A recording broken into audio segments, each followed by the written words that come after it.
These are live pictures from Atlanta where the late President Jimmy Carter is lying in repose at the Carter Center. 6 days of state funeral ceremonies celebrating his life began over the weekend. On Saturday, President Carter's motorcade made a brief stop at his childhood home before continuing on to Atlanta for a moment of silence at the state capitol. Tomorrow, his casket will be moved to Washington, where Carter will lie in state until Thursday ahead of his funeral ceremony at the National Cathedral.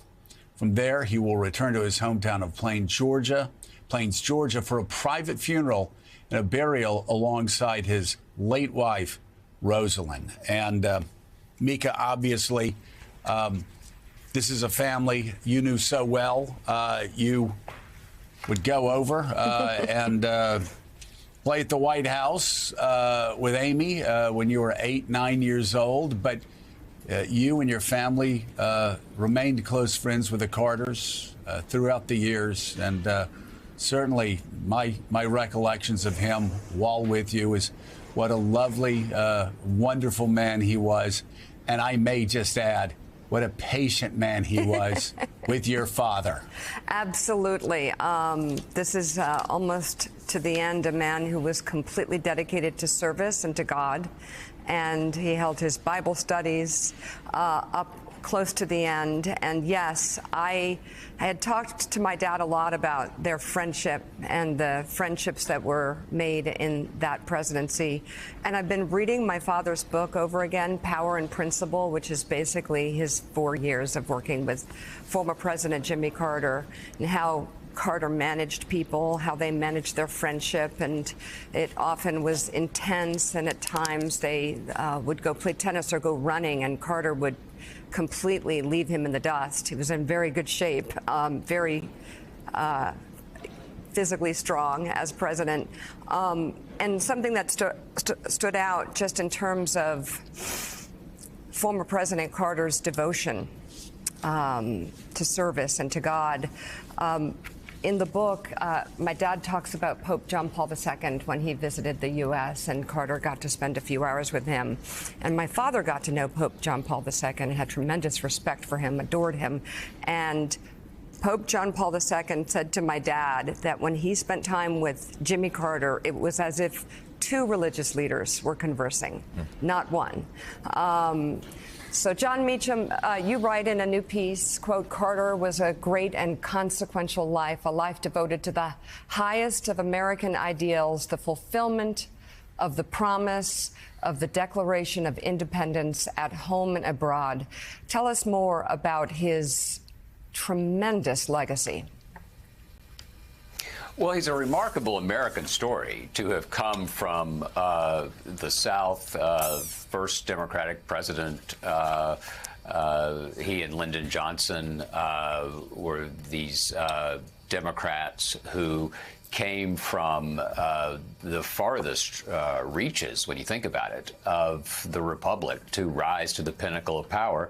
And he did it in a meritocratic, that's a word there's been a lot of debate about it these days, but the mechanics of American democracy and society that were available to white men in that era were the means by which President Carter ascended.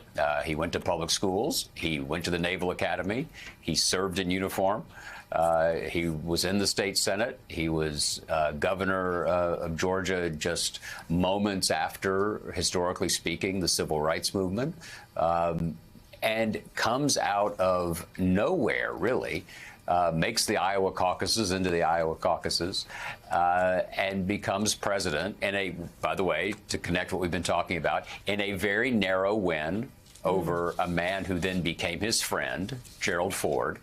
Until he died, President Ford could name the 5 or 6 counties, he would put his hand up, that he had lost in southern Ohio, that he believes if he'd carried them, the result would have been different. I love politicians who can still name counties decades on. But President Carter had a remarkably global vision and a global understanding of what the implications of the Declaration of Independence were for someone who had come from segregated Georgia. And it's a sign that the world can and does change, not rapidly, but steadily, when there are people of goodwill, and Jimmy Carter was of goodwill. Did he get things wrong? Absolutely. Was he perfect? Absolutely not. Was he a saint? No. He was a sinner who managed to do some really remarkable things.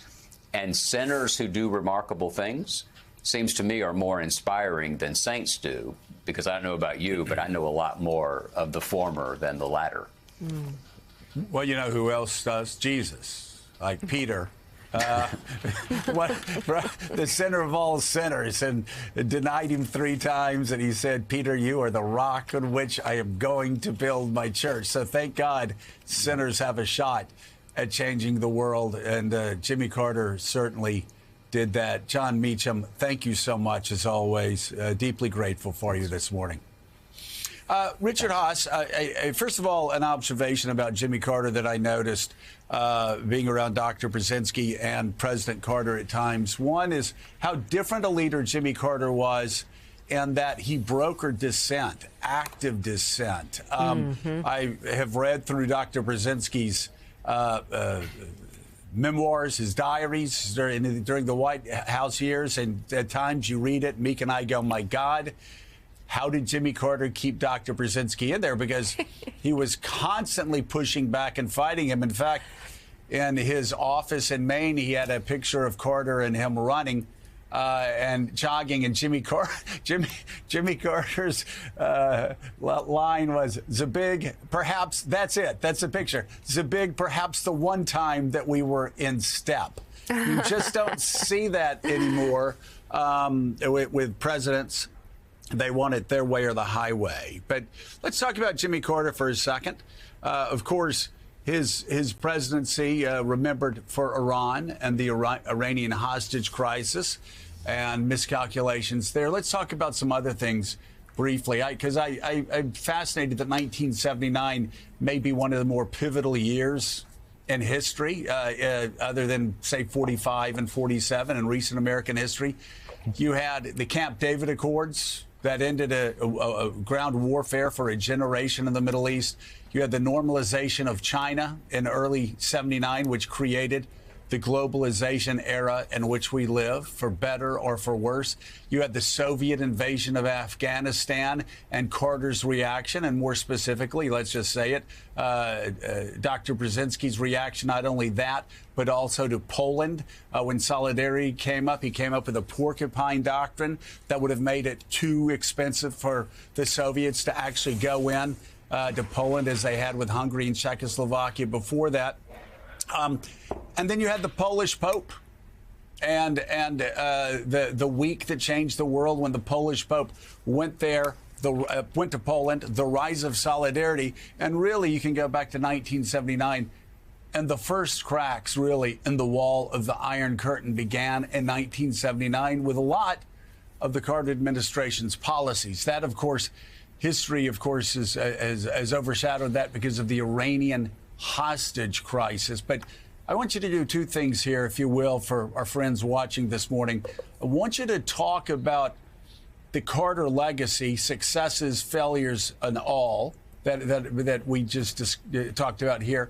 But also, I want you to take that last piece, Iran, and how, ironically, now in Carter's death, you have Iran at the weakest state it has been in since that year, 1979. So let's go back to 79. For me, it was an important year. It's the year I went to work for Jimmy Carter. I joined the Pentagon that year, among other things, working on Iran and Afghanistan, the 2 of the big events of that year. I actually think Jimmy Carter, all the talk about his post-presidency, Joe, as impressive as it was, is in some ways damning him with faint praise. It tends to underestimate the accomplishments of his presidency. You had nuclear arms control agreements with the Soviet Union, the SALT II Accords. You mentioned the normalization.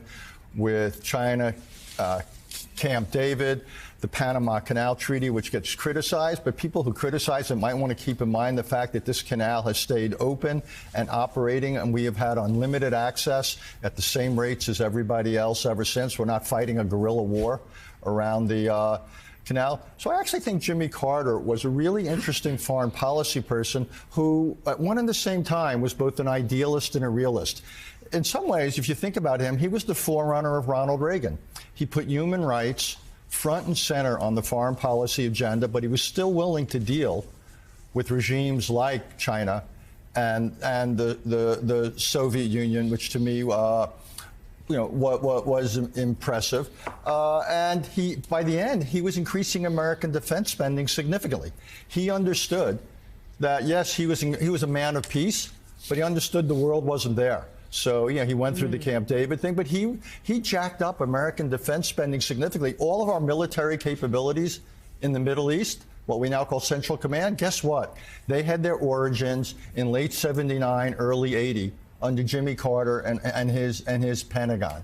So I actually think there's much more continuity between Carter and Reagan than anybody understands. And so I would give him a lot of credit for what he did.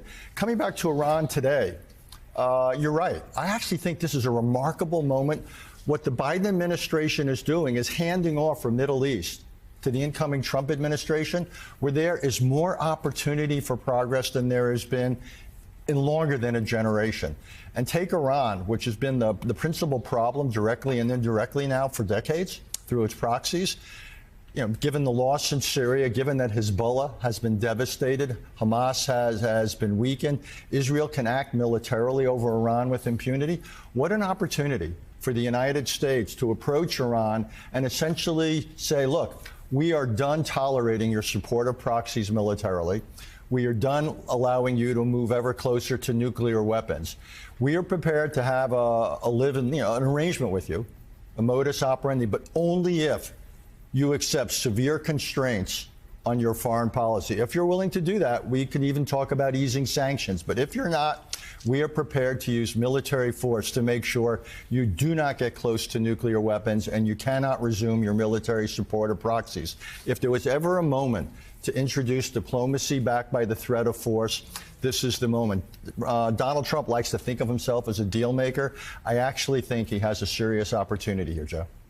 There really is, not only in Iran, as you said, but in Syria, across the Middle East. Expect a deal between the Saudis and Israel soon after Donald Trump gets into power. You're going to see countries that have been sworn enemies since 1948 actually moving together, and I think an acceleration perhaps of we have the Camp David Accords with Jimmy Carter, but the Abraham Accords with Donald Trump, and of course Jared Kushner running that in the first term. I think you're going to see an acceleration of that. Jonathan Mir,